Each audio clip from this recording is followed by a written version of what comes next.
Ouais, c'est parti, ça filme. Ok, bon. Mise en route, moteur.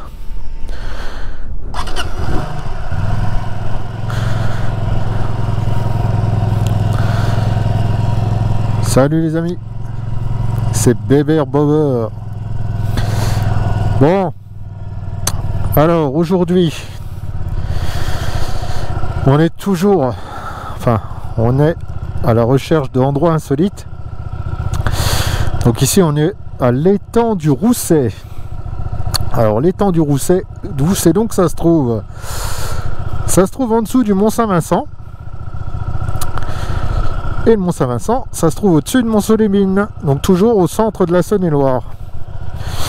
Donc, voilà, petit endroit merveilleux. Et surtout, je sais pas si on me voit bien. Salut les amis, V à tous. Hein. Et ça a été un projet d'aménager cet étang pour en faire un center park.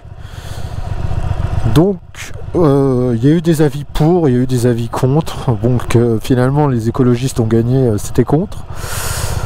Après c'est vrai que l'impact économique pour la région ça aurait été pas mal, mais je pense qu'il y aurait eu beaucoup de râleurs. On aurait dit ouais ils nous font suer les touristes. Donc moi je préfère garder ma petite Bourgogne comme elle est. Finalement c'est pas plus mal. Allez c'est parti.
Et ben voilà, j'ai fait quelques images de drone. Donc sur ce magnifique petit lac ou étang, non, il l'appelle lac, d'autres étangs. Les deux vont, hein, de toute façon, les deux notations vont. Oui, voilà, donc où je voulais en venir, bah voilà, ça aurait pu être transformé en un center park. Et du coup, c'est resté à l'état naturel. Et moi, je trouve ça quand même beaucoup plus joli dans l'état où c'est. Donc pour un coup, je donne raison aux écologistes. Bon, allez.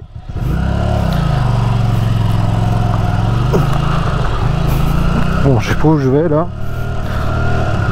Normalement, ça ressort plus loin. Voilà, on fait une petite balade autour de l'étang. Regardez si c'est pas beau. Je crois que je commence à faire des lieux de tournage ici. Ouais, c'est pas mal comme lieu de tournage. Comme point de départ, c'est pas mal. Regardez, il y a même les hérons qui sont au bord de l'eau. Manjouiller de la poiscaille. Hop. Donc là je préfère rouler doucement.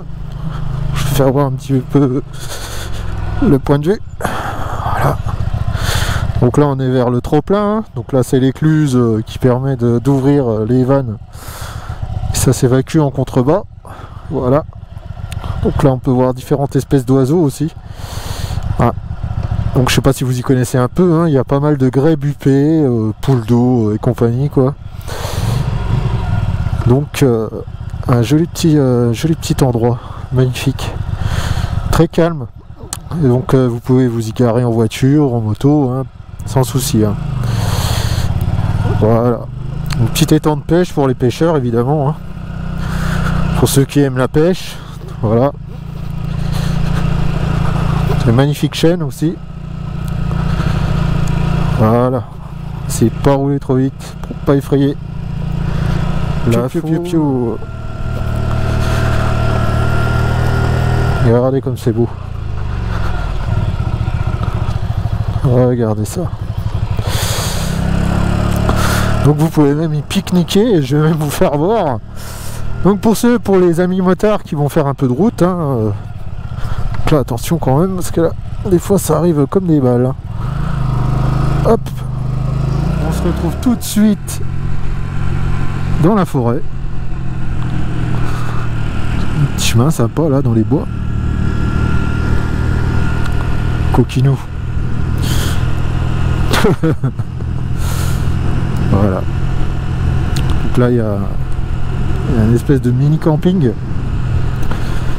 Voilà. Et là vous avez une petite paillote, un petit bar restaurant. La table d'Hortense. Voilà. Donc magnifique petit endroit, l'étang du Rousset. Pour ceux qui sont amoureux de la nature évidemment. Hein. Si vous aimez la ville, hein, vous êtes mal barré. Hein. Je suis dans la forêt des Ardennes. Regardez. Pendant la guerre, il y avait plein d'Allemands qui se cachaient dans les bois. Ah hey, on est à une cachette. C'est une bonne cachette. Schwanz. Arzo. Bon, faut que je retrouve ma route. Moi, je dis des conneries, mais... Voilà. 39,45, hein, voilà. Bon. Petite dédicace à Histoire de rouler. Hein. La Seconde Guerre mondiale. Ouais, j'aborderai aussi le sujet au cours de mes nombreuses péripéties. Il y avait plein de récits dans nos coins aussi. Mais bon. C'est plus des récits de résistance, hein, parce que bon, chez nous on avait la ligne de démarcation qui passait en Saône-et-Loire, et je vous montrais aussi un endroit où la ligne passait justement, et il y a un musée de la ligne de démarcation pour ceux que ça intéresse. Voilà. Et de nouveau nos vaches charolaises, et là on voit juste en face le Mont Saint-Vincent. Voilà. Donc je le citerai souvent, le Mont Saint-Vincent. C'est un point de repère, on va dire, central de la Saône-et-Loire. Donc ça permet toujours de se situer un petit peu au milieu de la Saône-et-Loire. Pour moi, c'est le point de repère ultime. Comme ça, les gens arrivent à savoir à peu près où on est, quoi. Voilà. Pour ceux qui ne connaissent pas le département, évidemment. Ceux qui connaissent, c'est du tout cuit, c'est du beurre. C'est de la tartine. Pas trop tartiner non plus. Hein. Bon, bah, j'espère que ça aura donné de belles images. Hein. Je sais pas ce que ça va donner encore. Ouais, je débute, hein. C'est un tout début. Hein. C'est pas... Je vous le dis, hein. Je fais ça en autodidacte. Hein. J'ai encore pas tout posé sur le papier. C'est le temps. Hein. Oh. Ça faisait une semaine que je pouvais pas sortir. C'était horrible.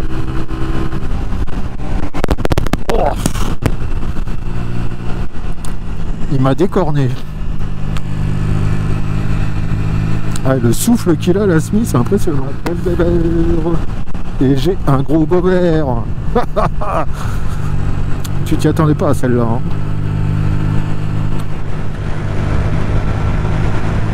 Bon, sur ce, les amis, on va se laisser, on va se quitter. Je vous dis à bientôt, à tous. Attends, on va faire un vélo poteau quand même. Yes. Bon, je vous dis à bientôt. Et à tous. Et à tous nos chers amis motovlog. Hein. Merci pour votre travail, pour votre gentillesse, pour votre soutien. Au père de Spi, au père Panda, enfin bon, bref, à Valoutre. Puis à tous les autres, hein, ma petite vache qui roule, mon petit Steinbiker, Ramin Ride aussi, ah, j'oublie pas. Allez, à bientôt, et à tous bien sûr.